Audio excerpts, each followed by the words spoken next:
Inside the Sunday Times, we have two former chiefs of the NHS saying that Brexit, leaving the EU, would hurt the NHS very badly. We'll talk more about that in the programme. And another story to cheer David Cameron's heart. High street bosses, prices to soar if we quit the EU. The Mail on Sunday in very pro-EU form this morning. Many other stories here. In contradistinction, as it were, I guess the main Brexit heavyweight newspaper, the Sunday Telegraph, trade wars, a memo shows the EU is costing the UK billions of pounds, it says. And in a similar kind of vein, there's a lot about Turkey this morning. The Observer has a story here. Penny Mordaunt is the defence minister who's going to come and talk about this. There's rows about allegations there is going to be a Turkish crime wave and 1 million Turks coming here within 8 years and so forth. So that's the Observer's take on it. But there's a much more extreme take in the Sunday Express. 12 million Turks, that's some inflation in the course of one morning, are going to come to the UK, they say. So lots to talk about, including a very, very interesting story I also want to raise on the front page of the Observer there. You know, we can get very, very tied up in our own little details of politics. They say 50 million people in Africa are facing starvation after a huge new famine there. So we're going to start, Iain, I think, with the Sunday Times. Yes, I mean... Front page splash. Well, it's rather nice to actually see a newspaper splashing on something which isn't a row about Brexit or Hitler or the European Union or something. Very much how we felt last night as we put it to bed. And it's essentially, it's a reminder that out there, later this summer, is this political iceberg. And it looks as though when Chilcot is actually published, it's going to do a lot of people's reputations, a lot of damage. One point I would make, though, is it going to change anyone's mind about what happened in Iraq in 2003? Well, absolutely. And I doubt it. There was a very interesting column by David Aronovich in The Times saying it's really the wrong war. We should be talking about our failures in Syria now and not going into Syria, not just about Iraq. That's right. I mean, we want this report so that we can learn the lessons, but we've waited so many years for it, I fear it's coming rather too late. Interestingly, what we learned is that the bulk of, the biggest part of the report is going to be on the post-invasion world of Iraq and how we really failed in southern Iraq and in Basra. At one stage, we were sort of patting ourselves on the back, so we Brits, about how well we could manage all this counterinsurgency, and we made a terrible mess of it. But it is the equivalent of publishing an inquiry into what happened in Suez in 1970. That's how ludicrous it is. Very, very late. So much has happened since then. But I mean, I can remember people at the time talking as if once we'd invaded Iraq, it would be Minnesota with palm trees. It would be a calm, kind of American-style democracy, and then look what happened. So that is the big... If that's what they focus on, that's quite right, I think. Yes. Anyway, kicking on, the Mail on Sunday in pretty fervent pro-leave, sorry, pro-remain. I said leave because the Mail is pretty pro-leave and the Mail on Sunday is pretty pro-remain, it seems to me. Yes, I think there's a lot of talk about rivalries between the Daily Mail and the Mail on Sunday. And I sort of got the feeling that this weekend the Mail on Sunday decided that the polls show the Remain camp's ahead and they're jumping firmly into it with 2 feet. And so they've got this splash about bosses warning prices to soar if we quit EU. Well, they may or they may not, but it feels a bit like one of these handouts. I mean, we've got a leader saying, why is everyone saying Yabu sucks on both sides? So, you know, look at this, look at that. It's become a bit silly, hasn't it, on both sides, do you think, Iain? I mean, it has. You look at the splash in the Sunday Express. 12 million Turks say they'll come to the UK. That's, I think, 16% of the Turkish population we're expected to believe are going to come to the UK. Turkey has been a remarkably stable and successful country in its own right.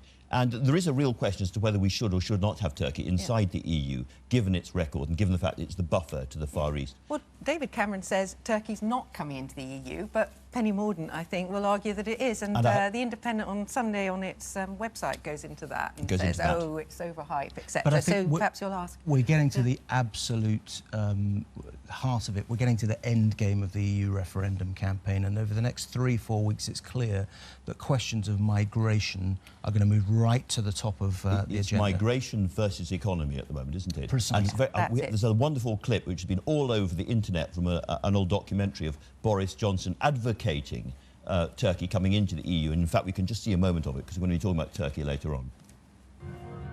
Never forget that for about 1,000 years, this place wasn't on the perimeter of Europe. This was the centre of European civilization. What are we saying if we perpetually keep Turkey out of the European Union just because it's Muslim? Are we really saying about ourselves and about Europe, then it must be forever coterminous with nothing but Christendom?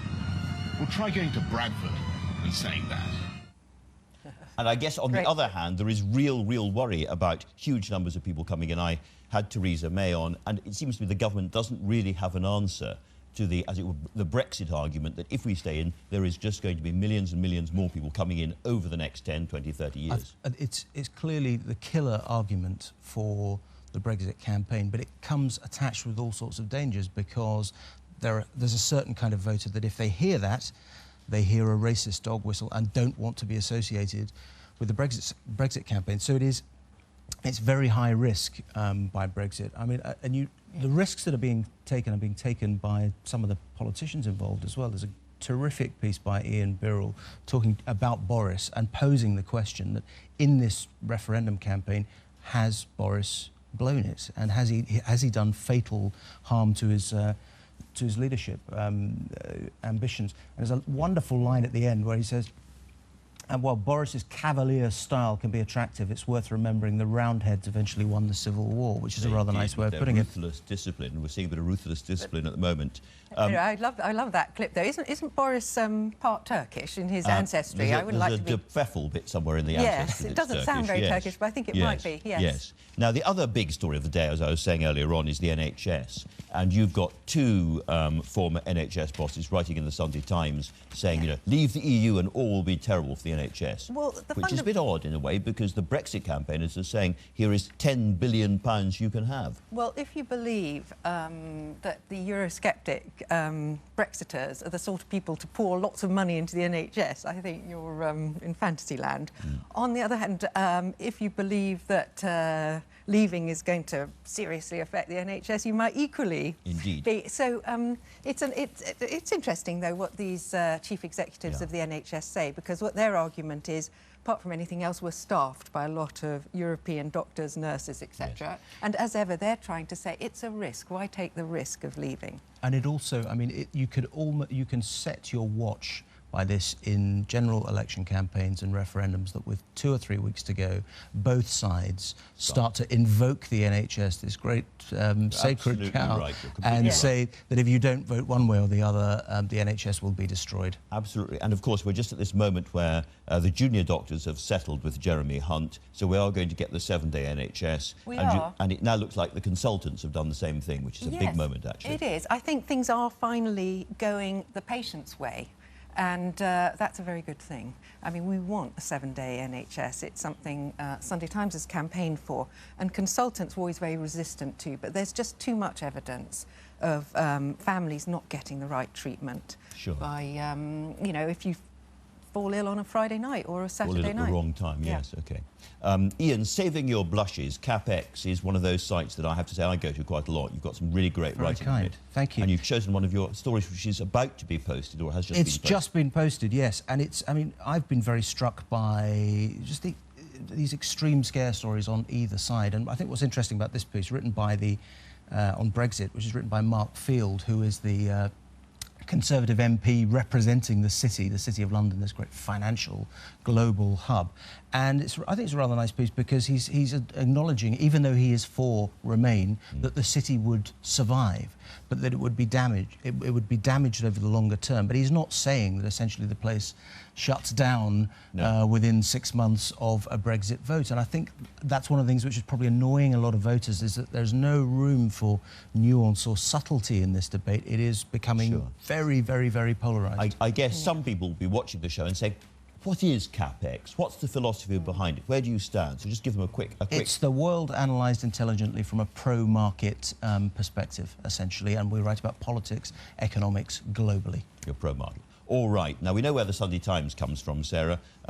In terms of the great reads in terms of today's papers, there's a wonderful, wonderful piece in The Observer that I was going to pick out, because it's a long read and it's reflective, and it talks about a very important moment this week in the endless fight between big tobacco on the one hand and government health people on the other.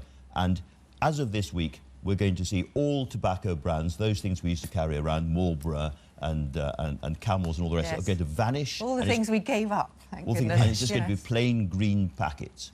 It's really, really interesting. It's a very fascinating read. as you indicate, that big tobacco has lost this battle. I mean, what it doesn't quite get into, though, really, is that what's coming next is that big tobacco is obviously not stupid and is investing tons of money in trying to invent products which are not. Vaping. Everywhere people are vaping. Vaping bars I see in And you Camden, get the near where I live. strange smells of kind of cinnamon and herbal smells. Precisely. Weird, Yes. weird. OK, Yeah, well, it's, we better crack on. Your best story of the week, Iain, in terms of, if you're going to read one piece of writing from today's papers, you've chosen Nick Cohen, I think. Did you in the...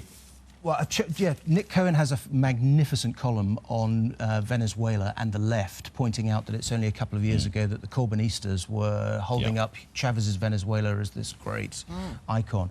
But related to that, I've chosen as the read of the week Iain Day's fantastic piece from Caracas on exactly what has gone wrong on the ground in Venezuela. If you've got a few minutes, folks, read that, is what we're saying. That's the one, yeah.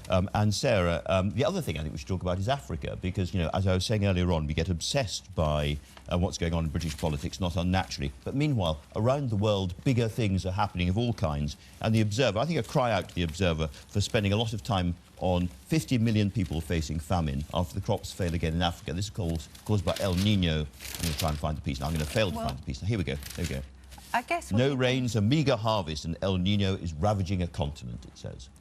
We always pay attention when it's already too late. So it's worth drawing attention to this and saying, help. This is something that's really serious going on and that very few people are talking about. Any final thoughts, Sarah, before we finish the paper review? I've got a quick thought. I wanted to give a shout out to a cover story in the Sunday Times magazine about why young women, beautiful, qualified, gorgeous, are boyfriendless in their 20s.